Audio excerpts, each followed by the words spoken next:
Sir తన చేతిలో power ఉంది. నేను ఏం చేసినా ఆయన పవర్లో కొట్టుకెళ్ళిపోతుంది. అలాంటి పెద్దవాళ్ళని కూడా నేను ఎలా ఎదుర్కోవచ్చు? ఈ భూమి మీద బతికినంత కాలం ఈ దేశంలో ఎవరినైనా శిక్షించగలిగేది లేదంటే రక్షించగలిగేది చట్టమే. ఒక ప్రధానమంత్రి కష్టం వచ్చినా సరే, ఒక టెక్నికల్ ఇష్యూలు వచ్చినా ఏమొచ్చినా మళ్ళీ సుప్రీంకోర్టును హైకోర్టును ఆశ్రయించాల్సిందే తప్ప వాళ్ళని ఆపగలిగే శక్తి కానీ లేకపోతే వాళ్ళని శిక్షించే శక్తి కానీ వాళ్ళకి ఏమైనా కష్టం వస్తే రక్షించేది కానీ చట్టానికే ఉంటుంది. చట్టాన్ని మించింది ఏది లేదు ఇంకా, ఎంత పెద్ద పోరైనా సరే. సో నేను అందరికీ ఏం చెప్తా అంటే ఏంటంటే, ఈ ఎవరికైనా సరే కొట్లాడాల్సి వచ్చినప్పుడు, పోరాడాల్సి వచ్చినప్పుడు నీ బలం ఏంది, నువ్వు ఎట్లా పోరాడుతో చూసుకో తప్ప ఎదుటి వాళ్ళు పవర్లో ఉన్నారనో లేకపోతే వాళ్ళకు బలం ఉందనో లేకపోతే వాళ్ళు ఏదైనా చేయగలుగుతారో ఉద్దేశంతో ఎప్పుడు వెనకాలకు ఏకని చెప్తాను నేను. ఎందుకు చెప్తా అంటే, ఈ భారతదేశంలో పుట్టిన ఏ వ్యక్తికైనా ఒకటే పుస్తకం ఉన్నది. మనిషిని బట్టి కానీ, కులాన్ని బట్టి కానీ, లేకపోతే వ్యక్తిని బట్టి కానీ, వ్యవస్థను బట్టి కానీ పుస్తకాలు లేవు. ఉన్నది ఒకటే పుస్తకం. ఈ భూమి మీద పుట్టిన ఎవరైనా సరే, ఈ భారతదేశంలో పుట్టిన ఎవరైనా సరే ఆ పుస్తకం ప్రకారం నేర్చుకోవాలి. ఏంది అది? కాన్స్టిట్యూషన్. అందరూ ఒకటే పుస్తకం ఇంకా. సో కాన్స్టిట్యూషన్ని మించింది ఏది లేదు ఈ దేశంలో. అదే హైయెస్ట్ పవర్. ఒక వ్యక్తితో ఎప్పుడన్నా పోట్లాడాల్సి వచ్చినప్పుడు నువ్వు న్యాయం కోసం పోరాడు, ధర్మం కోసం పోరాడు తప్ప ఆ వ్యక్తి ఏదో బలవంతుడనో లేకపోతే వానికి ఏదో డబ్బు ఉందనో, వానికి అధికారం ఉందనో, పవర్ ఉందనో నీ పోరాటాన్ని ఎప్పుడు ఆపకని చెప్తా. ఎందుకు అంటే మీ అందరికి అర్థమయ్యే భాషలో మీ అందరూ చూసినా చెప్పగలుగుతాను నేను. జయలలిత ముఖ్యమంత్రి ఉన్నప్పుడు ఆమె మీద ఉన్న కేసులు ఏవైతే అక్రమాస్తులకు సంబంధించిన కేసులు ఏదైతే తమిళనాడులో ఉంటే ఇన్ఫ్లుయెన్స్ అవుతుందని కర్ణాటకలో పెట్టి కర్ణాటక కోర్టుకు ట్రాన్స్ఫర్ చేసి ఎంక్వైరీ చేసిన తర్వాత ఆమెకు శిక్ష చేసిండ్రు. ఒక ముఖ్యమంత్రి స్థాయిలో ఉన్న వ్యక్తికి కూడా ఒక సాధారణ వ్యక్తి లెక్క కోర్టుకు పోయి నిలబడి శిక్ష చేసిన తర్వాత అక్కడి నుంచి జైలుకి తీసుకెళ్ళిపోయారు.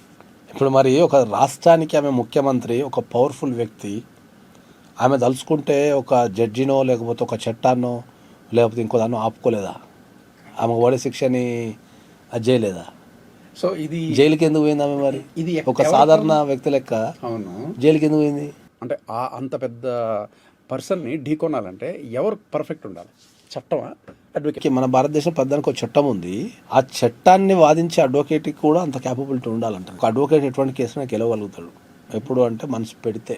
ఏ అడ్వకేట్ అయినా సరే ఈ కేసు గెలవాలనుకుంటే గెలిచేస్తాడు. సో చట్టం పరంగా తీసుకుంటే ఒక 70% అడ్వకేట్లదే పాత్ర ఉంటుంది. ఎందుకంటే దాన్ని అమలు పరిచేది కానీ, దాన్ని తూట్లు పొడిచేది కానీ, ఓకే, దాన్ని నిరూపించేది కానీ హయ్యెస్ట్ పాత్ర వాళ్ళదే కదా.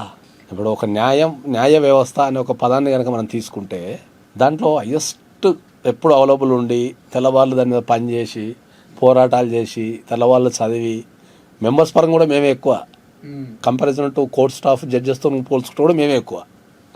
అంతే కదా.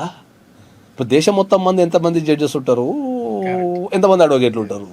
సో మెంబర్స్ పరంగా న్యాయ వ్యవస్థ అనే ఒక పదం తీసుకుంటే దాంట్లో అత్యధిక భాగం మాదే ఉంటుంది, 70%. దాన్ని అమలుపరచాలన్నా, దాన్ని కేసు నిరూపించాలన్నా అన్నీ ఎక్కువ భాగం న్యాయ వ్యవస్థలో ఎక్కువ భాగం న్యాయవాదికే ఉంటుంది. కాబట్టి ఒక న్యాయవాది తలుచుకుంటే ఎటువంటి కేసులైనా గెలిచే అవకాశాలు చాలా ఎక్కువ ఉంటాయి.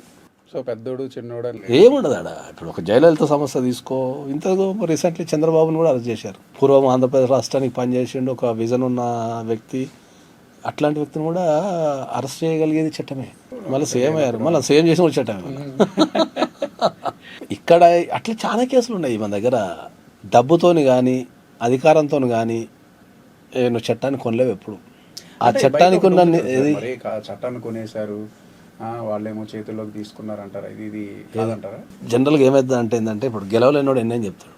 ఇప్పుడు మనకు చేత కాలేదంటే పక్కన చేత కాలం చేయాలంటే నేను అది ఇండియన్ కల్చర్ కొంతమంది దగ్గర. ఇప్పుడు నాకు చేత కాలేదని ఒప్పుకుంటే అయిపోతుంది ఒకటి, ఇది ఒప్పుకోడు. కాబట్టి ఏం చేయాలి మనం? ఇమ్మీడియట్ పక్కన చేతకాలం చేయాలన్నట్టు.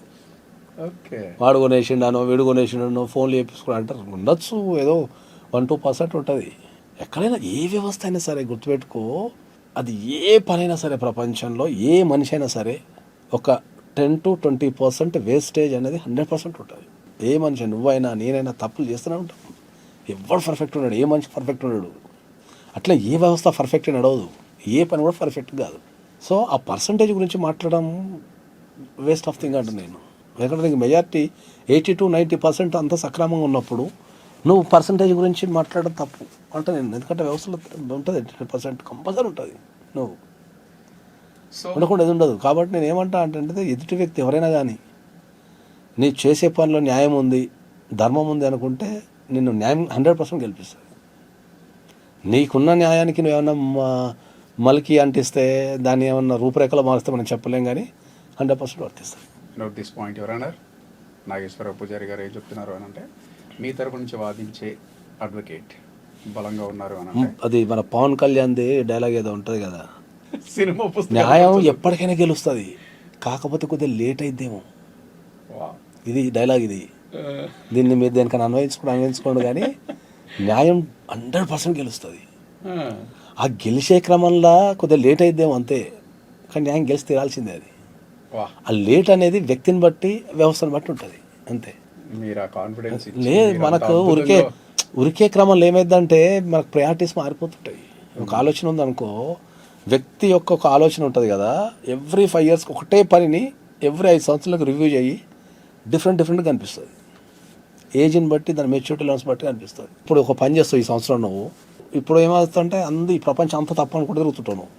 మళ్ళీ ఇదే పని కరెక్ట్ ఒక 5 సంవత్సరాలకు ఆలోచించు, అప్పుడు అట్లా చేయాల్సింది కాకుండానేమో అంటావు. అదే పని ఇంకొక 5 సంవత్సరాలకు ఆలోచించు, అరే అప్పుడు నేను తప్పు చేసినా కదా అనిపిస్తుంది. ఒకటే పని నువ్వు ఎవ్రీ 5 yearsకి రివ్యూ చేసుకుంటావో నీ మెచ్యూరిటీ లెవెల్స్ పెరుగుతాయి. ఏజ్ ఎంత పెరుగుతుంటే అంత మెచ్యూరిటీస్ పెరుగుతుంటాయి. నీకు ఎంత మెచ్యూరిటీ లెవెల్స్ పెరుగుతాయి ఆ పని అంత ఈజీగా అర్థమవుతుంటుంది. అది నేను అనేది. సో అదన్నమాట. ఇంకా ఏమైనా డౌట్స్ ఉంటే కామెంట్ రూపంలో కింద పెట్టండి. Thank you.